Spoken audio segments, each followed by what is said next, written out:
Well, there was a very wealthy man who was almost 100 years old, and he was desperately ill, and he summons to his bedside his three closest advisors: his doctor, his priest, and his lawyer. No, they didn't walk into a bar. I know, he says, they say you can't take it with you, but who knows? So suppose they're mistaken. I'd like to have something with me just in case. So I am giving each one of you an envelope containing $100,000. And I would be grateful if at my funeral you would put the envelopes in my coffin so that if it turns out that it's useful, I'll have something. And they each agree to carry out his wish. So sure enough, after just a few weeks, the older gentleman passes away, and at his funeral, each of his three advisors is seen slipping something into the coffin. So after the burial, as the three are walking away together, the doctor turns to the other two and says, "Friends, I have a confession to make. As you know, at the hospital, we are desperate because of the cutbacks to funding, and our CAT scan machine broke, and we haven't been able to get a new one. So I took $20,000 of our friend's money for a new CAT scan and put the rest in the coffin as he asked." Well, at this, the priest says, "I too have a confession to make.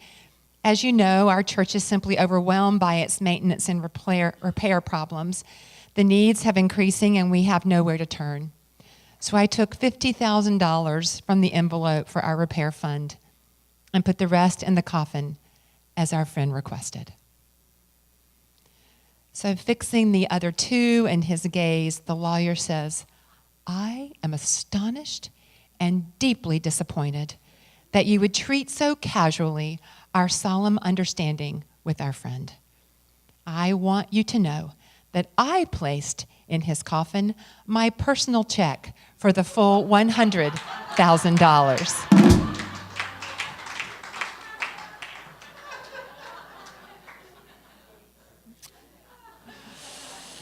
There you go. So I think you get today's theme. And we are continuing our 5-week series called Jesus in July. I'm having a great time exploring the teachings of Jesus. Because remember, we've made that distinction, the teachings of Jesus instead of the teachings about Jesus. We're really wanting to delve into his teachings through his parables. So today, it's the parable of the talents. And it's found in both Matthew and Luke, and I have taken it from Matthew 25. So here we go. So from Matthew 25, "For a man going on a journey summoned his servants and entrusted his property to them. To one he gave 5 talents, to another 2, to another 1, to each according to his ability. Then he went away. The one who had received the 5 talents went off at once and traded with them and made 5 more talents. In the same way, the one who had the 2 talents made 2 more talents. But the one who had received the 1 talent went off and dug a hole in the ground and hid his master's money. After a long time, the master of those servants came and settled accounts with them. Then the one who had received the 5 talents came forward, bringing 5 more talents, saying, 'Master, you handed over to me 5 talents. See, I have made 5 more talents.' His master said to him, 'Well done, good and trustworthy servant. You have been trustworthy in a few things. I will put you in charge of many things. Enter into the joy of your master.' And the one with the 2 talents also came forward, saying, 'Master, you handed over to me 2 talents. See, I have made 2 more talents.' His master said to him, 'Well done, good and trustworthy servant. You have been trustworthy in a few things. I will put you in charge of many things. Enter into the joy of your master.' Then the one who had received the 1 talent also came forward, saying, 'Master, I knew that you were a harsh man, reaping where you did not sow, and gathering where you did not scatter seed. So I was afraid, and I went and hid your talent in the ground. Here, you have what is yours." But his master replied, "You wicked and lazy servant. You knew, did you, that I reap where I did not sow and gather where I did not scatter? Then you ought to have invested my money with the bankers, and on my return I would have received what was my own with interest. So take the talent from him and give it to the one with the 10 talents. For to all those who have, more will be given, and they will have an abundance. But from those who have nothing, even what they have will be taken away." Okay. You ready to dive in? Okay. All right, so in New Testament times, a talent was the largest unit of currency at the time. So some scholars estimate that if you possessed 5 talents of gold or silver, you would be a millionaire by today's standards. So let's check in with some fundamental reminders before we dive in. Okay, all right. So we've covered, over the last 2 weeks, we covered the parable of the sower, and we talked about the prime directive the first Sunday. So in each of those stories, as foundation, we explored what is true. All right, do you remember what is true? This is quiz time. Okay, there's one power. And so since we're talking about abundance, often we will hear the word source. And often we will say, God is my source. What does that mean? Well, I'm going to kind of throw a little spin on that, because when we say that, often what we will do is we will think there is a God outside of us that plays almost like the role of Santa Claus that gives us everything that we need. And I know that's embedded theology for me from my Baptist days. And so as we dig a little bit deeper, what if our source was our knowing? Our source is our knowing of what's true. And we're going to talk about why that is. So, all right, so there's one power.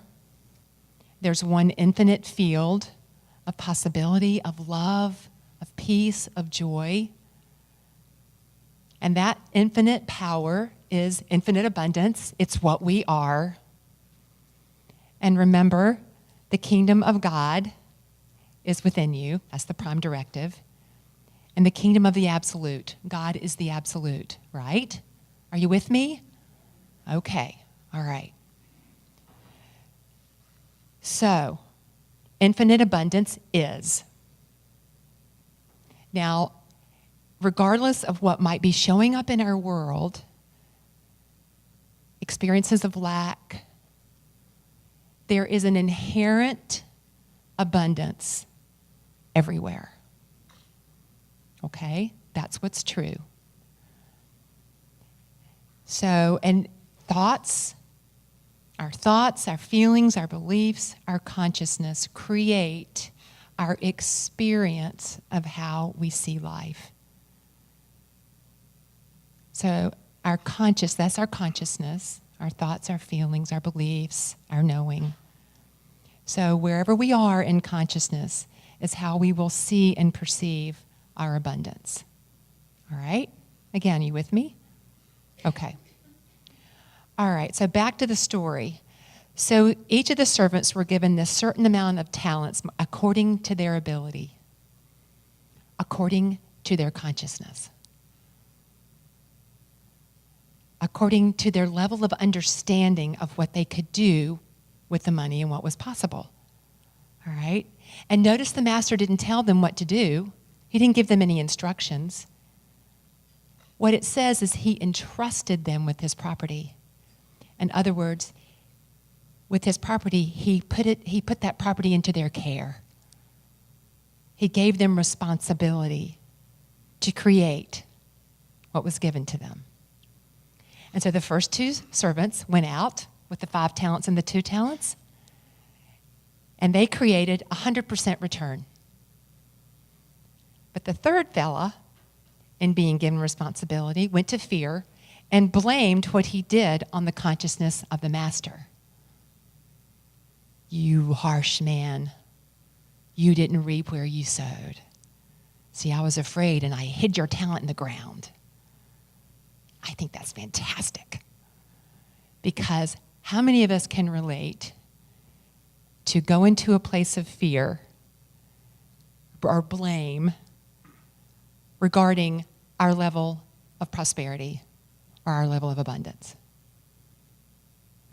How many of us get afraid about the stock market or the current political climate or our job, our bosses are putting our job in peril?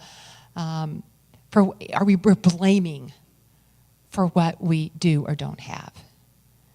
We are allowing the outer world to determine how abundant we feel, how abundant we are, and what we deserve.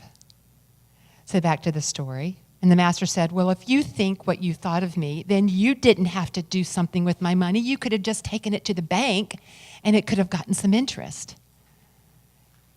See, the third guy didn't want to do anything. He didn't want to do anything. He didn't do anything, really. He buried it in the ground. So it related to an article my friend Gail sent me this week. My friend Gail is also on this journey of awakening, and we often will exchange books and articles and that kind of thing. And she sent me an article that addressed this whole idea of what we want. Because, in prosperity classes, we talk a lot about, what do you want? What do you want? You have to be clear what you want. And this author of this article said, yeah, you need to know what you want. But his question was, what pain are you willing to sustain? Now, I don't like that wording so much, because I don't like to affirm pain, but I do see his point. So I changed it to, what am I willing to persevere to have what I say I want? The reality has struck me as I've sat in my meditation chair with my cup of coffee that I am not going to get in fitness shape sitting in my recliner. It's just not going to work. I say I want to be in shape. I want to, as I get older, I want to get stronger and I want to, be able to lift things that I used to lift when I was, 30 or whatever. It's just not happening. And so Edie and I were talking about this during the week because, Edie is teaching her class on conscious creation and we often talk about, the Joe Dispenza work. And the one common denominator in prosperity, folks, is that, and in the Joe Dispenza work, is we can tell our story, like this third guy was just all about his story, right? Want.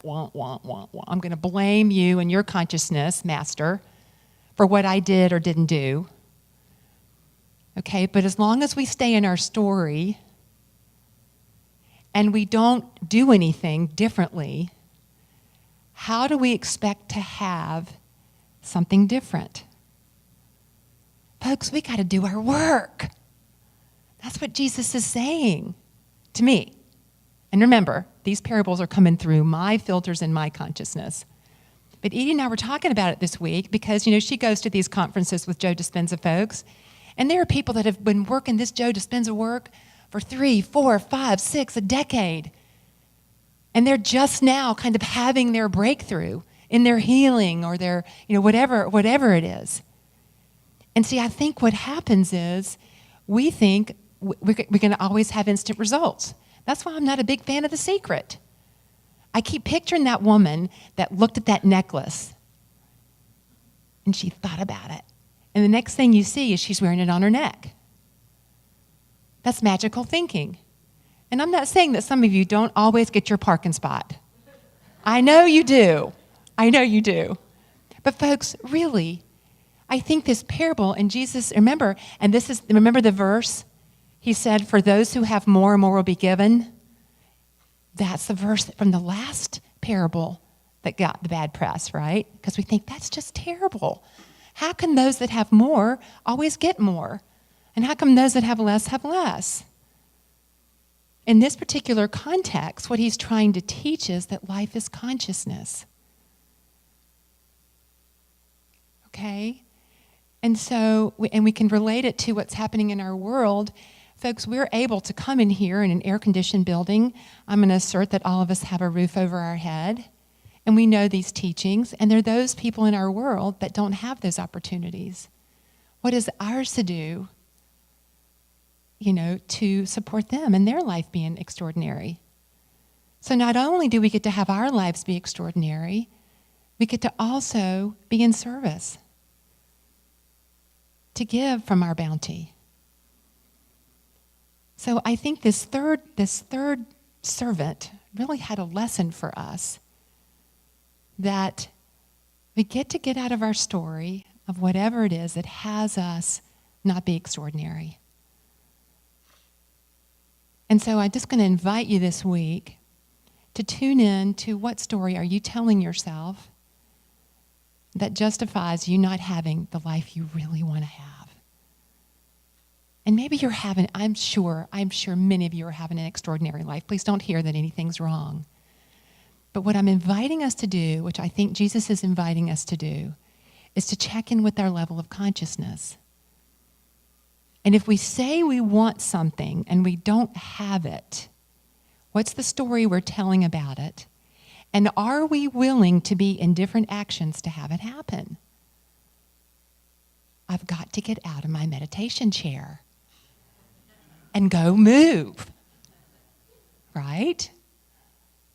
Yeah.